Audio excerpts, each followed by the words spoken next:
Hi, Alan. How are you? Good morning. It's so nice to meet you. You staying cool in the desert there? It's very cold in the desert. We've been getting rain for like 3 days. Are you a Sun Devil fan? Sun Devil Fay, I'm only 4 miles from the stadium. Both my kids are Arizona State graduates. Okay, because I used to live there and go to the games, enjoyed it there. So I was telling everybody about you, Alan. What intrigues me is the title of the book that you authored, The Master Swing Trader. Yeah. Okay, so a lot of people really interested in swing trading, especially this must be an environment that you're enjoying since the flash crash that we're getting swing trades, trendless type of markets. Do you favor turning points or ranges? I'm a very range-bound trader, but I can't say that this is my favorite kind of environment. I don't like broken markets, and it's a very broken market. Even though it's broken, it's still a very mathematical market. And if you know your mathematical levels and avoid watching the tape too closely, then you still can pick out points of opportunity. But it's a tough market. It's not really what a swing trader wants to see. A swing trader wants to see order and trends, not trends. You want to see positive and negative feedback loops. This system has a positive negative feedback loop going on every 15 seconds in the equity markets. Or at least overnight, because there was really no way to know after Monday's recovery that we were going to gap 25 handles lower in the S&Ps. Can you tell me, Alan, a little bit about your beginnings in the industry? What attracted you to trading? Did you have any mentors yourself, or are you self-taught? What was your journey like in the beginning stages? Well, I didn't make my first trade until I was in my 30s. It was really a consequence of being married and having my first kids and going, what are we going to do with this money?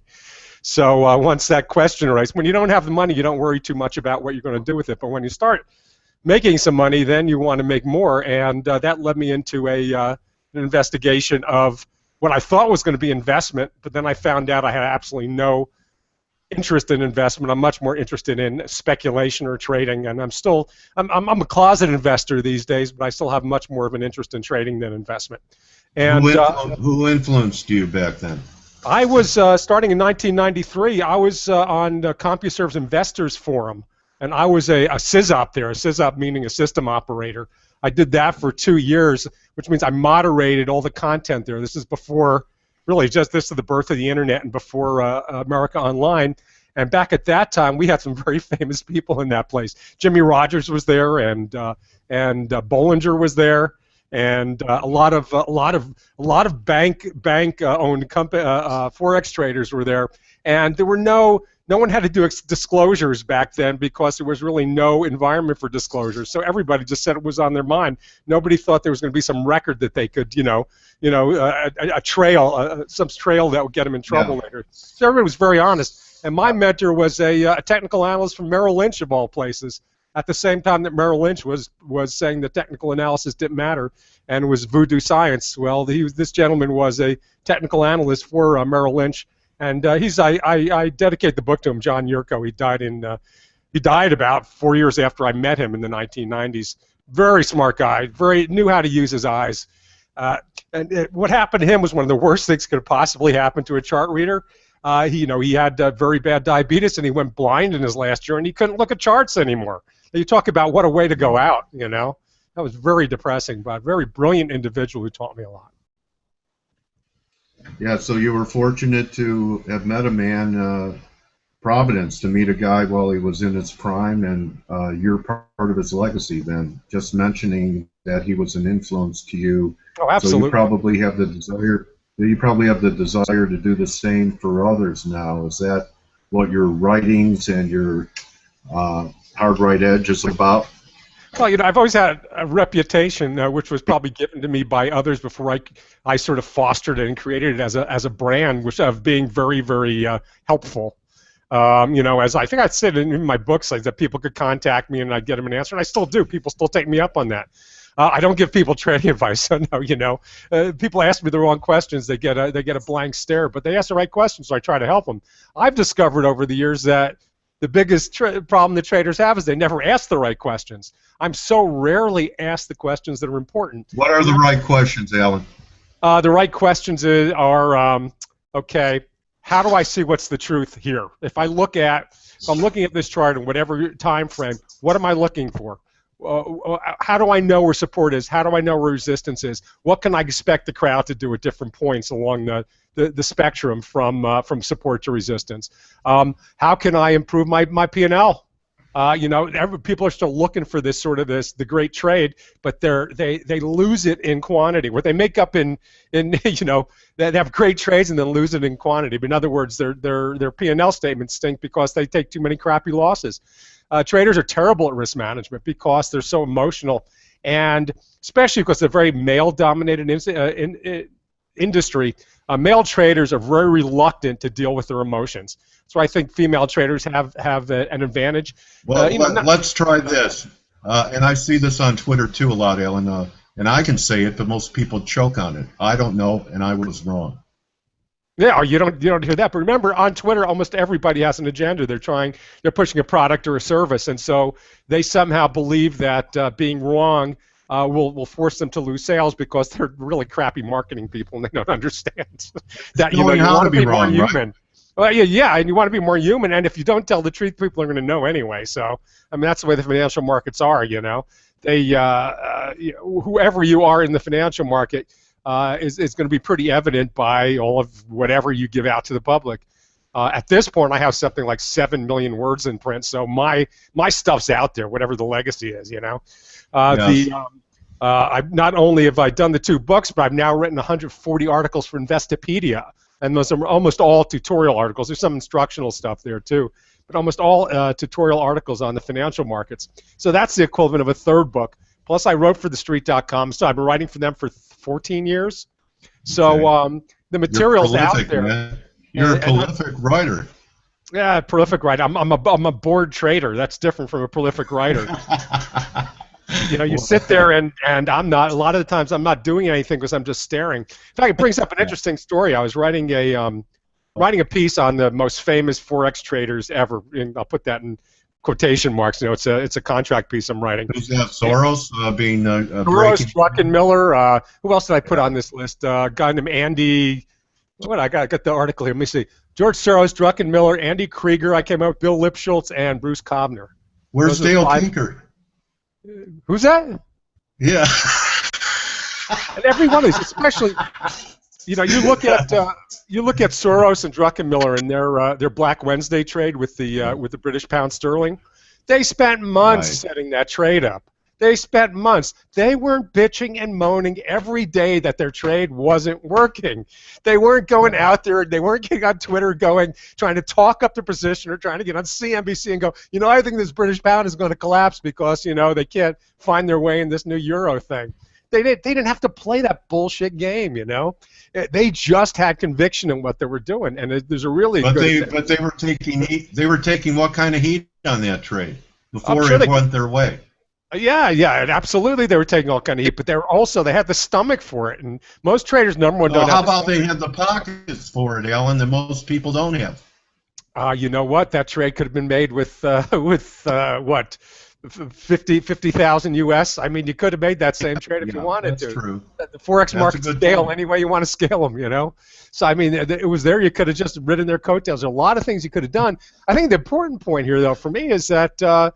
Especially now, like the market, it did this little flash crash thing, and now everybody's so overeager to make the next trade, to see the next trend, blah-bitty, blah-bitty, blah. They have absolutely no patience in letting the spiral work out. And the spiral is when you get a big move, just like in the flash crash in 2010. There's a whole spiral. It's like this ball that bounces, and the motion capture camera is watching it drop, and finally you get to a point where, like a stasis point, where something's going to happen. Well, we're not at that stasis point yet, so it's like traders throwing their money away trying to find highs and lows in this mess, rather than just sort of being patient, having conviction, and then watching to see if the price action meets their conviction.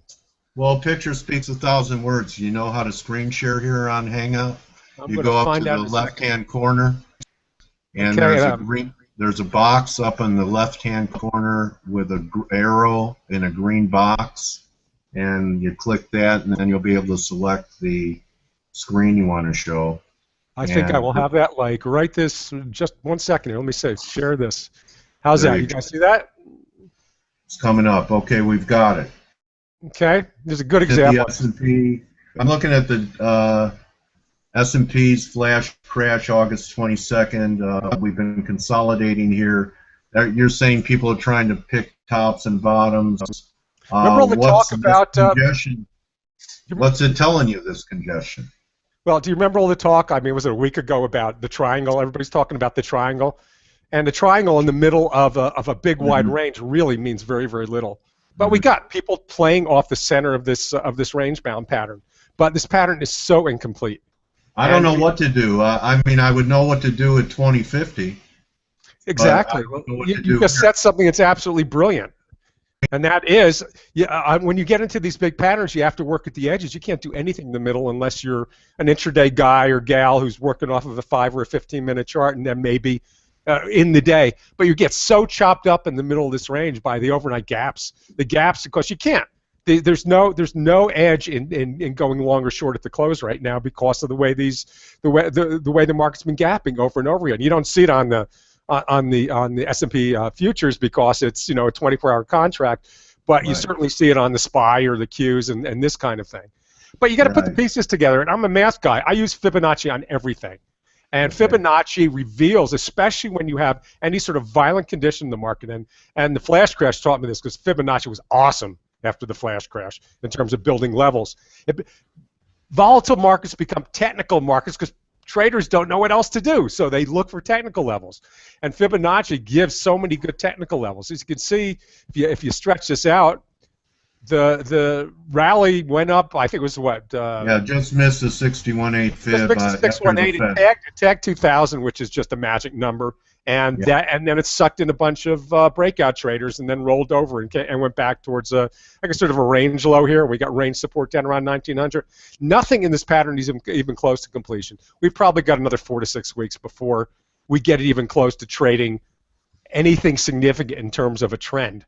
And if you're not a trend guy, what's your best guess? A washout first or a retest of?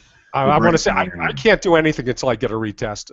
But I think, to be honest, I think we're going to get 2050 before we get 1830. Okay. So you see that blue what line. I've been talking. Look at this blue line when I go back to the monthly. You see, this is a very important. Does that go back to 2011?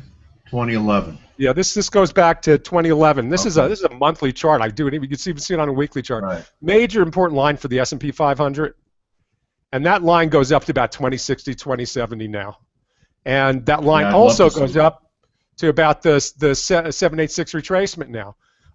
We are almost due for one of those, make your toes curl kind of short squeezes. I think that would be almost appropriate in the next week or two. But I mean, I don't know. That's a wild ass guess. That's not a prediction, right? Yeah, but that's what I do. From the swing we have now, you know what, Alan? People are afraid of missing the washout under the flash crash low, and that's why they're probing. Like I probed the short, and then I covered it the next day after the Fed, and I haven't done anything since. But there is that type of a little bit of trepidation, especially if you've been looking for this correction for a long time, and you're flat. And if you don't get the rally, I guess you could always say, well, okay, I missed it. I always miss things. There'll always be something else. Yeah, too, it goes back to the emotion thing. Which trade are you trying to make? If you're trying to pick at the range, fine, pick at the range. If you're trying to trade the bull market or the bear market, then you better sit on your hands because you're just going to throw your money away. This isn't a great market of opportunity. It's not like 2004, 2005, when if you didn't like equities, you just went to the oil markets and the energy markets. If equities having a bad day, well, the energy markets are going to new highs. You look at gold. So what do you make out of the deflation in commodities and what's happening in China? I know I'm talking about a theme rather than a chart. Do you believe that that's the major force in the markets right now? I remember I was prematurely bearish the market because I was taught that all bull markets are roofed in copper, and that's the biggest roof I've ever seen constructed. Copper top 2-3 years ago. Yeah, it's a different environment. I think remember we're in an era of financial asset inflation, not real asset inflation. So it's a different animal created by the central banks. the central banks have put us in unknown territory, which sort of forces us to go back to technical analysis, because we don't know what the central bank reverberation is going to be 1, 2, 3 decades ahead. We know that it's deflationary. We figured that part out. That's what commodities are telling us. At the same time, asset-based inflation can last for a very long time. We could do financial engineering for another decade, and we may be facing a situation of underperformance as opposed to crashes or bubbles. You know, the 1960s to the 1980s, the markets could go nowhere for a very long time, and you have a very anesthetized world market right now, where people are about the range we were in, like from 1,000 to 600 through the 70s. Until we broke out. Yeah, exactly. And I'm an old guy. I'm a very old guy, Alan. Yeah, and that was the era. Remember, that was the era of the first oil shortages, Right. and so there was a commodity angle going on back then as well. You know, so you know we don't have to crash. People like crashes because it's like watching. It sort of follows if you watch television and you want an explosion every 5 minutes. You know, crashes are black swan events, and black swan events may wait decades before they happen. So you have a period of underperformance, and so everybody basically grinds it out with terrible returns. And it has the same basic outcome. You're still going to lose 80% of the trading community to washout, and there's going to be a core that makes a ton of money and a bunch of people who underperform whatever is going on, you know. And we could easily move into that, especially with the algorithms they've deconstructed human behavior just so well. And they are one step ahead of every mental, physical, emotional idea that human traders have. So if we're thinking, let's buy that triangle breakout, algos have already deconstructed, figuring, okay, here's the 5 steps we're going to take to trap the people who do that. You know, okay. And so that they're liquidity hunters. They're looking for the stops all the. Yeah, liquidity hunting works pretty damn well. It works pretty damn well when you don't have. There's no public's not in the market. You don't have traditional funds in the market. Liquidity is everything, and there is no liquidity. Most liquidity is provided by the funds themselves flipping the same crap over and over again. Then they've got the human traders and traditional fund managers, and whatever trickle of cash is flowing in a year in which equity outflows are happening almost every month. You know, it's a terrible environment to fight algos. You could fight algos when you have volume. We've got no volume to fight algos. The volume we have is just panic volume, isn't market volume. That's what's forced out by stops breaking and panic. That's not the same as. Where are those local traders when we need them? Yeah, I think the days the local traders are gone, to tell you the truth, because nobody's willing to take the market. Every exchange is a bowling alley now. Yeah, it's a bowling alley, and you know what? That's what the 2011 flash crash did. Before the 2011 flash crash, we had something called market depth, which was a given, where there were standing orders above and below the market, right. And orders were there for months, and there were thousands upon thousands of shares. The flash crash taught us that it's suicide to keep standing orders, so nobody keeps them anymore. So there is no depth. And so algos go 15, 20, 30 S&P 500 points in order to find a little bit of a liquidity pocket. And that's been happening in treasuries for a while too. So you describe an environment where the structure of the market isn't as deep. Doesn't that make it even more susceptible to a crash? It makes it more susceptible to $1,000 down days, but is a $1,000 down day even a crash? We could call it a crash. For all we know, we need a 3,000 or a 5,000 point down day to call it a crash. That's what I would think. Because if we go down 1,000 and we're up 800 the next day, we didn't really crash, did we? We just are working a bigger range than traditionally we're used to. And do you really think there's a plunge protection team? Oh, man. Well, really, no, I don't. To tell you the truth, I don't. I don't think one's needed. I think human behavior takes care of that. Excuse me? I think human behavior takes care of that. Okay. Any view, it's my belief, equity markets globally are dwarfed by global bond markets, and global bond markets are dwarfed by global currency markets. It's always been my belief that currency is a linchpin for a lot of other asset classes. You have a view on the dollar. We've had a real nice bull run, and ever since Yellen made a comment about 5 months ago when the dollar index stalled at 100, we've been moving sideways. Euro's been moving sideways. Pretty boring, dull ranges in the euro against the dollar.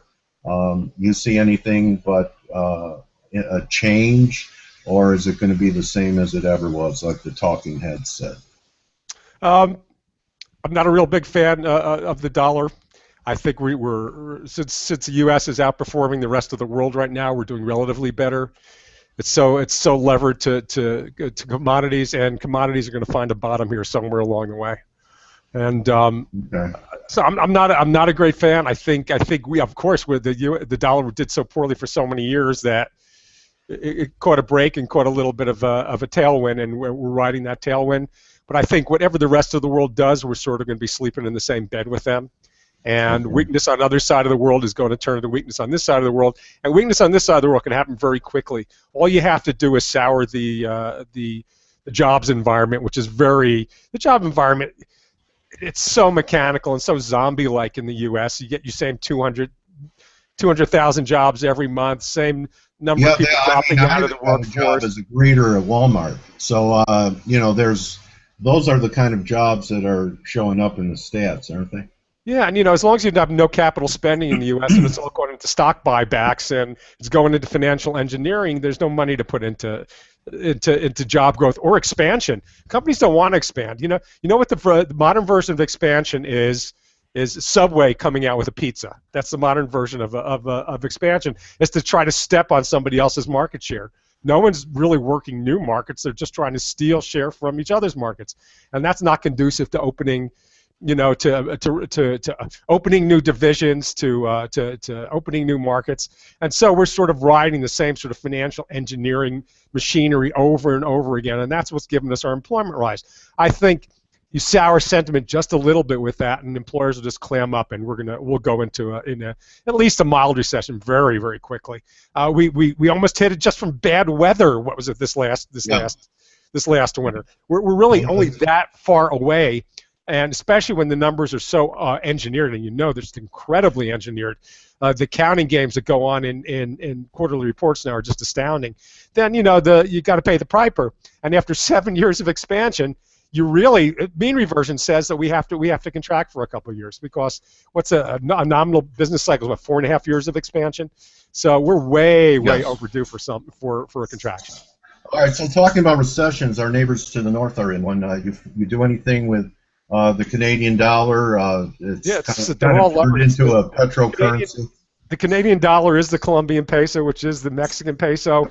It's even an Australian dollar, which is ridiculous because there's no oil in Australia. But you look at the Australian dollar and you look at the Canadian dollar, it's not that different, because it's all levered to quote unquote commodities, and then you got to subdivide it between it's a crude oil economy like Colombia or like Mexico, or it's a natural resource economy like Australia. And the same thing with Canada, which is a mix. It's both a natural resource and a crude oil economy. And you watch crude oil, and that's what the Canadian dollar is going to do. I mean, that's really no brainer. So what's your view there? Do you think Goldman could be right about seeing a 2 handle on a 20 handle on the crude oil? I have to be careful, because I just got contracted to do a piece about how to handle the crude oil recovery, and I have to figure out if I believe it or not. So I'm working backwards from a title in order to see if I could actually make an argument for it. Actually, I think I have a crude oil chart here. Hold a second. I have the USO chart. It's almost the same thing. You take a look. Got to go back a little ways with this guy, right? Yeah. That doesn't look like a bull market, okay? No. Not at all. It looks like a very big breakdown, which at about $80–85 on crude oil, and that breakdown, hopefully gets tested in the next 1 or 2 years, right? That's about the best we can hope for. And again, because of contango, this chart looks worse than the crude oil chart does. But there's still the crude oil market is below its 50-day moving average. It's below its 200-day moving average. It hasn't touched its 200-day moving average since. I got to go back and find it. Ooh, right here. That is. I wish I had my little box here to see. Hold on, I need to my little cursor window and see what I'm talking about. Here's the last time that it touched it. That is in August of 2014. Was the last time it touched the 200-day moving average. That kind of timing, and it's I can go back even a little further, because it's roughly equivalent to a 50-week moving average, which is the blue one right here. That kind of timing. Look how many times it hit the 50-week moving average. Even after the crash, it hit it from it hit it once in September 2008. Then it hit it again in November 2009. So it was just a little bit over a year. Well, right here we're already we're 14 months past since the last time it hit the hit this blue line that's down here. So mean reversion says there's a really good chance that we'll trade up to that line there, right there, which is probably equivalent to about $60 or $65 crude oil. That would also have the effect of, I know there's no gaps. That would be bullish the S&P because of the oil weighting, right? Say that again? That could be what carries the S&Ps back to 2040, 2050. Yeah, absolutely, because of the energy component. If the energy component could actually move up at the same time that cyclicals and financials move up, there's been a tendency to rotate back and forth between these groups. So when energy has a bad day, the banks do better, and vice versa. But so you have to get them in sync. And then we have this unfilled gap here, which I have mixed feelings about using unfilled gaps on proxies that are proxies against 24-hour markets, but they seem to have some validity to them. So yeah, I mean we could get a trade up to there. This little beanpole up here predicts a measured move for, they say, 12 to 15, right. So about 15 to 18, Yeah, I mean, it's been moving sideways since that 15% rally in about 4 days. So yeah, and if we base it 50, we'll get to 60 pretty easily. And okay. That's probably another, and we could get back to, here's the recovery high, right? That's the summer recovery high, right? I believe, right? This is the first time we went into the 40s down here. And that's the summer recovery high.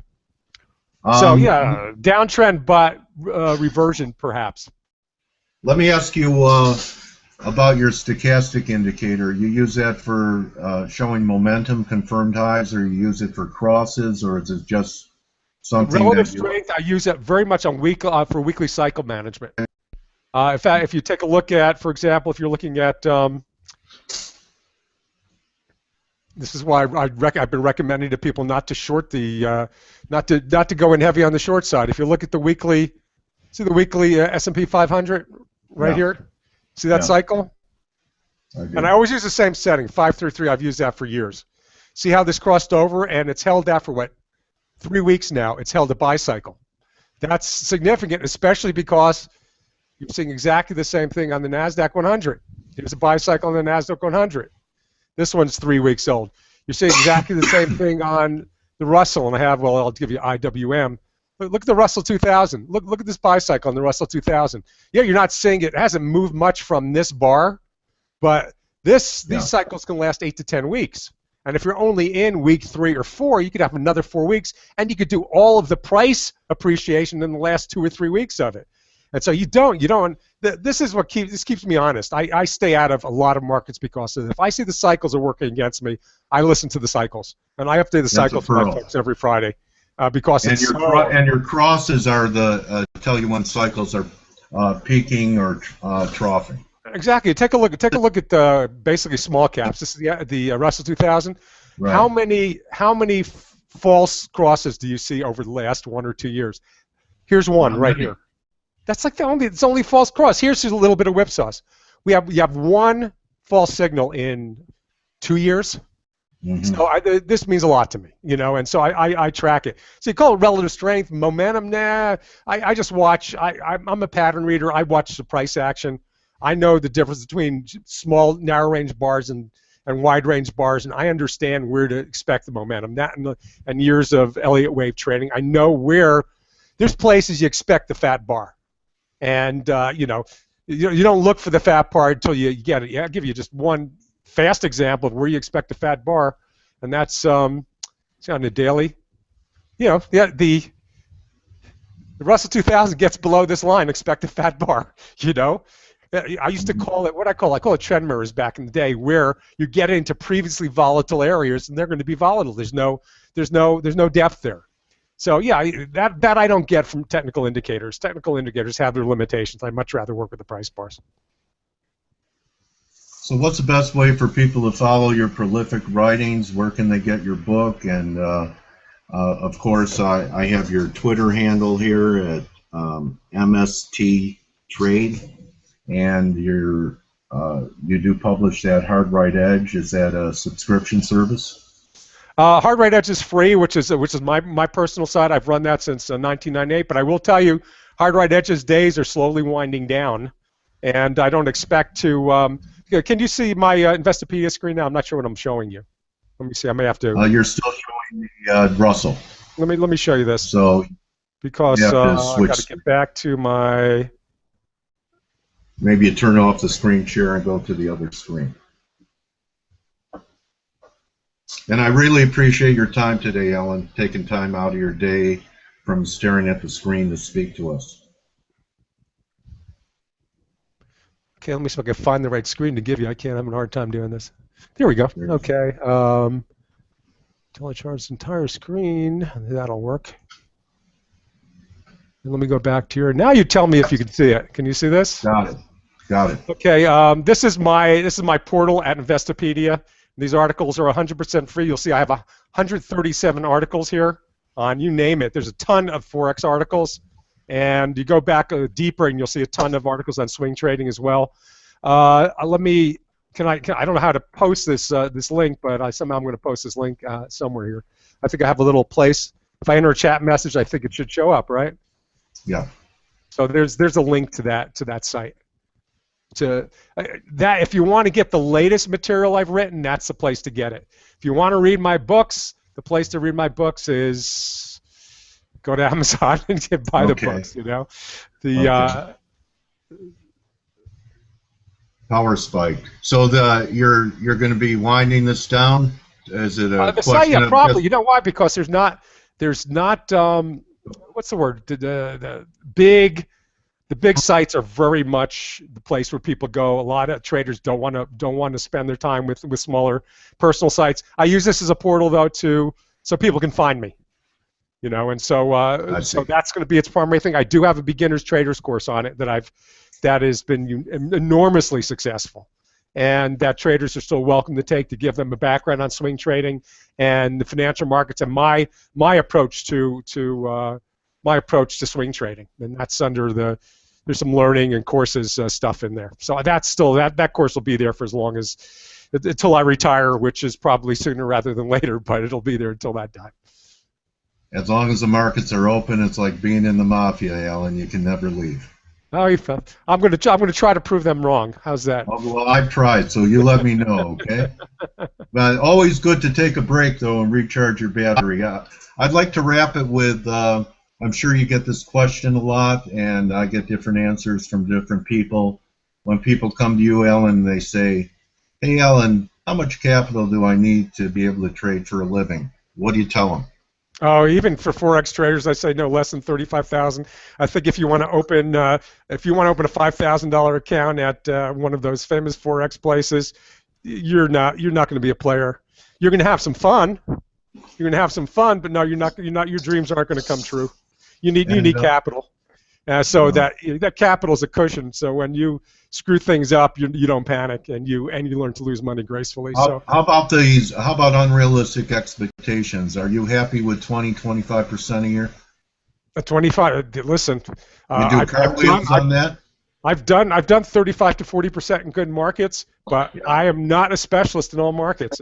If I get into a market that I have no edge in, you take the second half of 2008, I just close up shop and do nothing.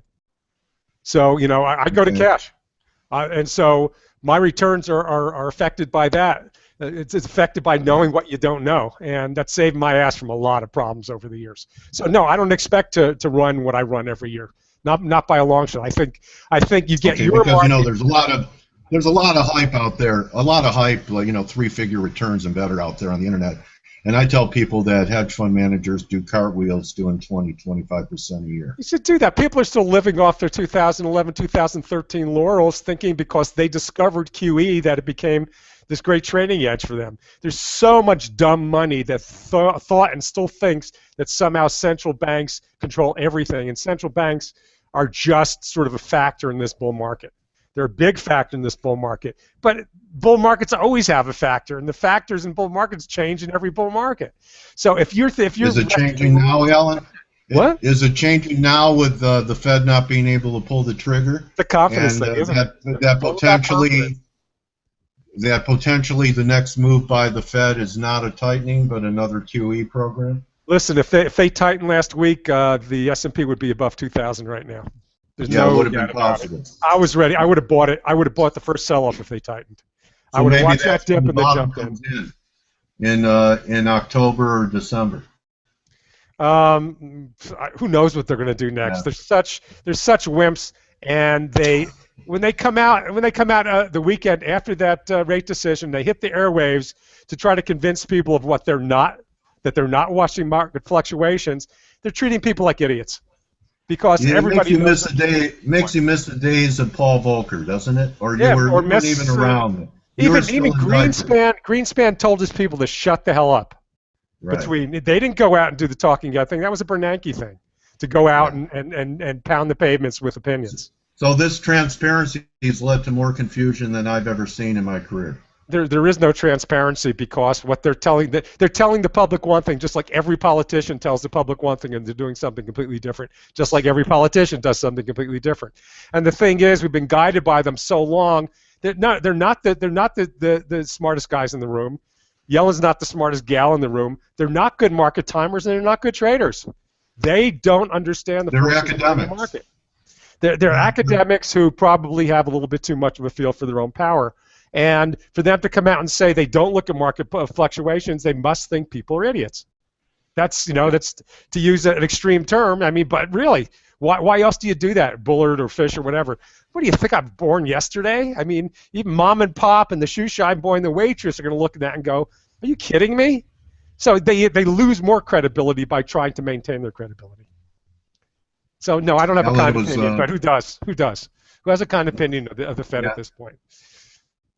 Okay, well, appreciate your time today, Alan. Thank you for spending some of your time with us today. To me, money comes and goes. Time is gone forever. Thanks for spending some with us. And I encourage people to take a look at your writings, and if they have an interest in swing trading, pick up Alan's book. Very nice meeting you. I'm glad I reached out to you on Twitter, and summer's ending, so I wish you a great fall trading season. Oh, same to you guys. Thank you very much, Alan. Okay, good night, and good luck. Good hunting, buddy. Good hunting.